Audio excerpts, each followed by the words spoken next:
Hello दोस्तों, स्वागत है आपका ऑनलाइन स्टडी यूट्यूब चैनल में।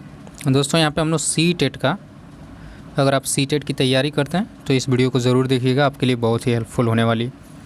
देखिए दोस्तों, अगर सी टेट की अगर आप तैयारी कर रहे हैं तो आपको पता होना चाहिए कि एनसीईआरटी से जो एक लगभग दोस्तों 15 क्वेश्चन आता है और 15 क्वेश्चन दोस्तों पेडागॉजी के होते हैं। तो दोस्तों इस वीडियो में हम लोग 2011 से 2019 तक के जितने सारे प्रीवियस ईयर के पेपर हैं और उसमें एनसीईआरटी के जितने सारे क्वेश्चन आए हैं उन सारे क्वेश्चनों को हम लोग यहाँ पे सॉल्व करने का प्रयास करेंगे। तो इसके पहले दोस्तों हम लोग एक वीडियो ख़त्म कर चुके हैं, अगर उसको आप नहीं देखें तो डिस्क्रिप्शन बॉक्स में जाइएगा, एक लिंक मिल जाएगा, उससे आप जाके देख लेंगे।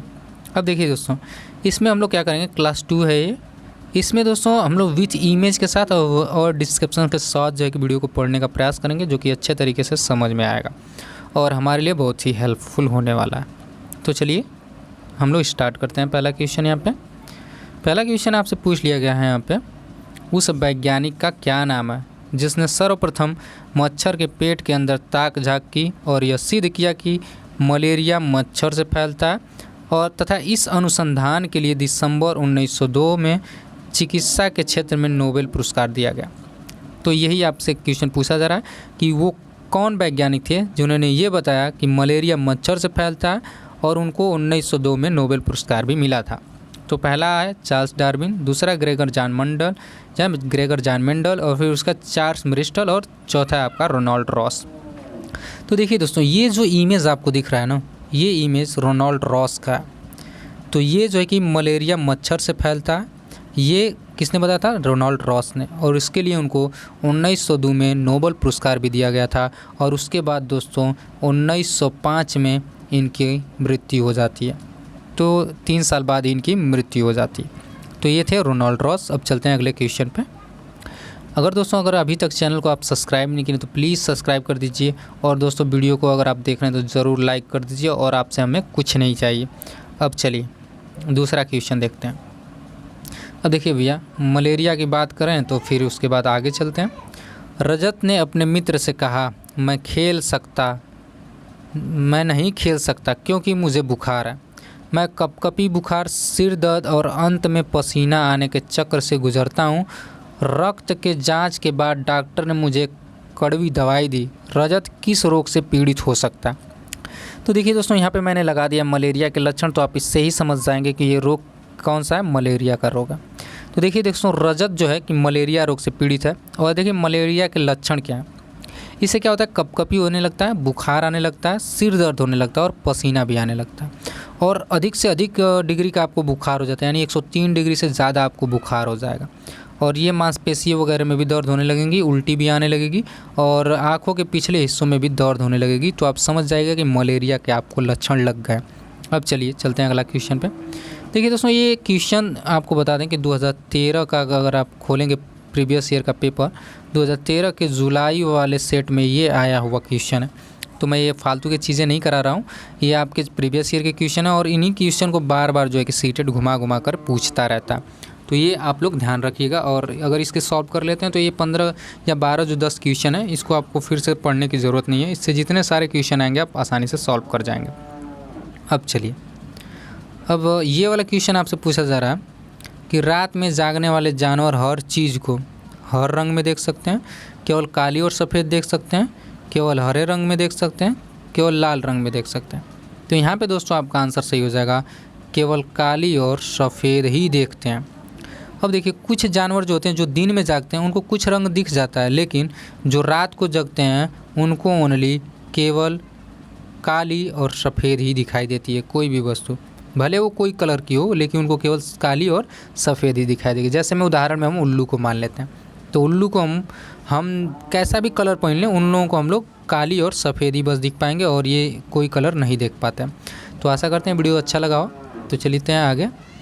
अब देखिए, ये हाथियों के बारे में क्वेश्चन है। अब देखिए दोस्तों, इससे तो पक्का एक क्वेश्चन बनता है। अब किसी तरह भी घुमा करके बनेगा, लेकिन एक क्वेश्चन इसमें बनेगा ज़रूर, ये आप लोग लिख लीजिए, क्योंकि ये मैंने जितने सारे प्रीवियस ईयर के क्वेश्चन हैं 2019 तक अब तक जितने सारे सेट्स थे, मैंने सभी में देखा हाथी पे ज़रूर एक न एक क्वेश्चन आए हुए थे। तो चलिए इसको भी हम लोग सॉल्व करेंगे और बहुत अच्छे तरीके से इसका देखेंगे भी। तो चलिए देखते हैं इसको।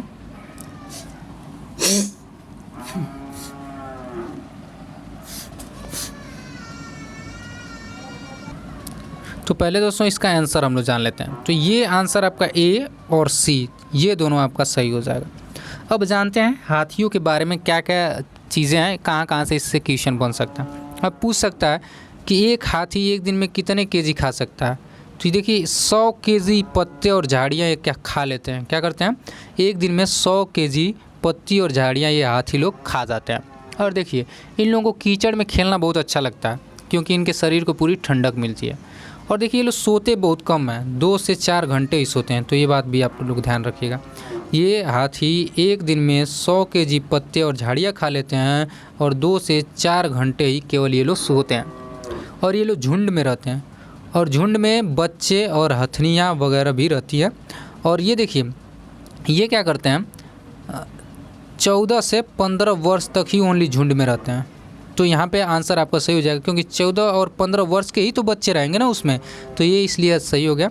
और देखिए इसमें क्या होता है, 10 से 12 हथनी और बच्चे ही होते हैं ओनली, कितने, 10 से 12। तो जाहिर सी बात है ये वाला भी गलत हो जाएगा क्योंकि कितनी भी संख्या कह रहा है, तो जाहिर सी बात है 10 से 12 ही ओनली रहेंगे, तो ये भी गलत हो जाएगा। और ये जो वाला जो है कि एक ही परिवार के होते हैं तो अलग अलग भी झुंड के हो सकते हैं। तो यहाँ पे आपका आंसर ए और सी सही हो जाएगा। तो ये हथनी पे जो है कि जितने सारे क्वेश्चन हैं आप बनते हैं, मैं एक बार में ही बता दिया, उन पे जितने सारे क्वेश्चन बनेंगे आप आसानी से कर लेंगे। अब चलिए दोस्तों यहाँ पे चलते हैं, इस वाले क्वेश्चन को देखते हैं। पंखुड़ियों के अंदर फूल के बीच कुछ पतली पाउडर सी रचनाएं वो दिखाई देती हैं जिससे हम लोग कहते हैं। तो ये दोस्तों आपका परागकण कहलाते हैं। क्या कहलाते हैं, पराग कहलाते हैं। अब चलते हैं अगले क्वेश्चन पे। अगला क्वेश्चन है, यदि आप रेलगाड़ी द्वारा अहमदाबाद जाएं तो आपको रेलवे स्टेशन पर अधिकतर बेचने वाले खाने की कौन सी चीज़ें बेचते मिलेंगे। तो देखिए पहला है ढोकला चटनी, नींबू और चावल, नींबू वाले चावल। फिर यहाँ पे है छोले भटूरे तथा लस्सी।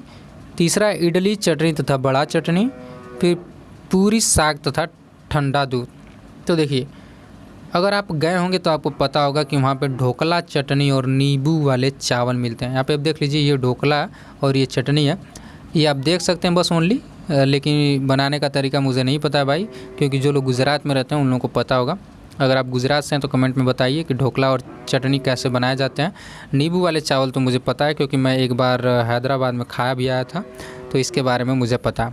तो चलिए ये ढोकला चटनी और नींबू वाले चावल वहाँ पे बेचते हुए लोग आपको मिलेंगे। अब चलिए अगला क्वेश्चन चलते हैं दोस्तों। अब देखिए अगला क्वेश्चन आपसे पूछा जा रहा है, पंछी अपनी गर्दन बहुत अधिक घुमाता है, इसका कारण है। देखिए बहुत सारे ऐसे पक्षी हैं जो अपने सर क्या होते हैं बहुत तेज़ घुमाते हैं, तो इसका कारण क्या है।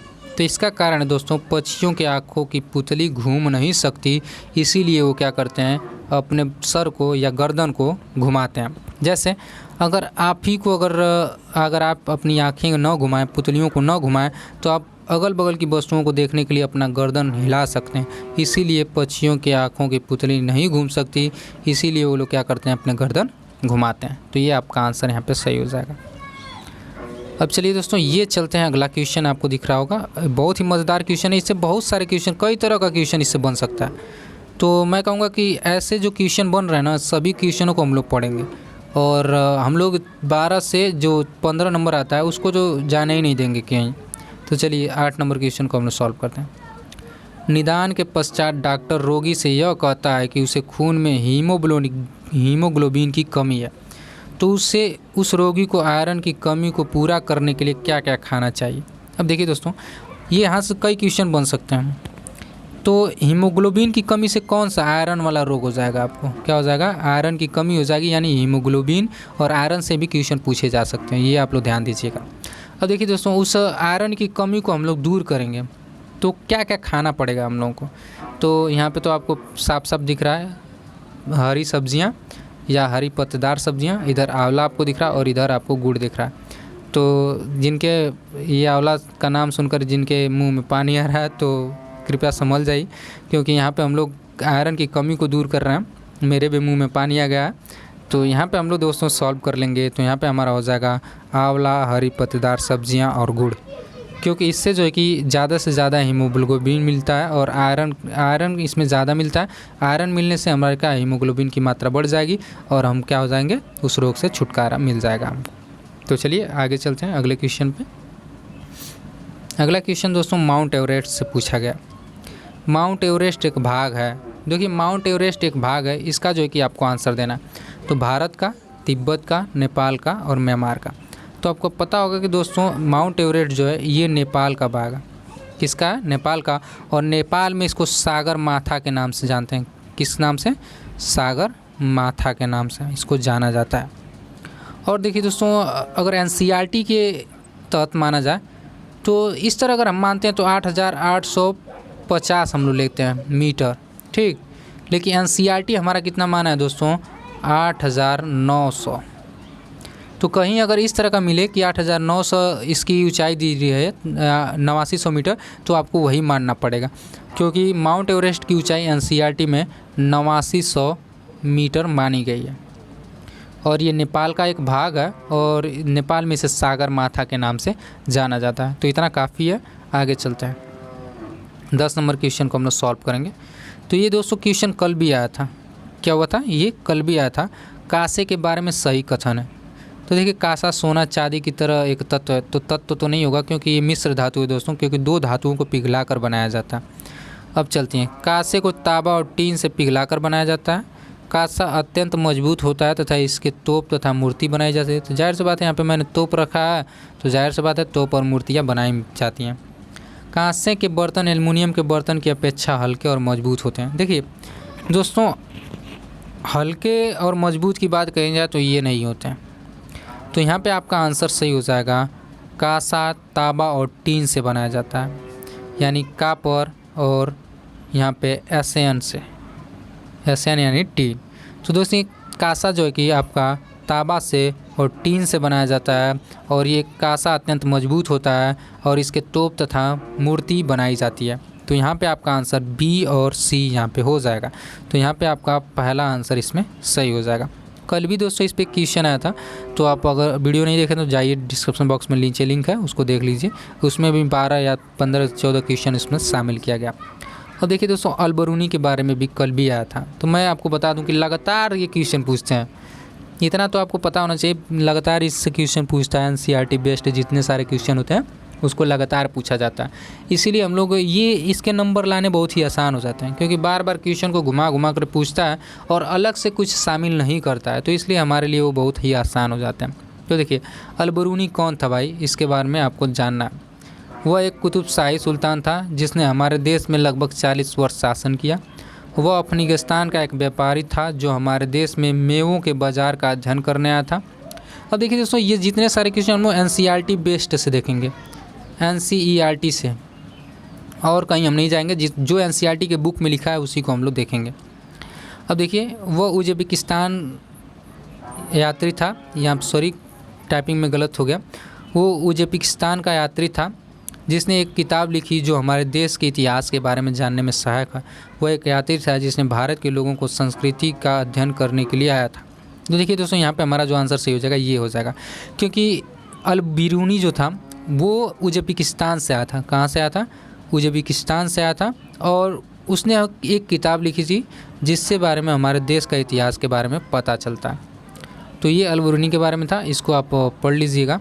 और आशा करते हैं कि दोस्तों वीडियो अच्छा लगा होगा। तो वीडियो अच्छा लगा हो तो चैनल को ज़रूर सब्सक्राइब कर दीजिएगा और इधर जो है कि बेल आइकन आएगा उसको प्रेस कर दीजिएगा इस तरह की वीडियो देखने के लिए। और वीडियोस को दोस्तों कुछ नहीं चाहिए, बस एक लाइक कर दीजिए, वही हमारे लिए जो है कि पूरी मेहनत का फल होता है। तो चलिए दोस्तों, मिलते हैं अगले वीडियो में एक नए और इसी तरह के अच्छे टॉपिक के साथ और प्रीवियस ईयर के क्वेश्चन पेपर के साथ। तब तक के लिए बाय बाय, मिलते हैं अगले वीडियो में।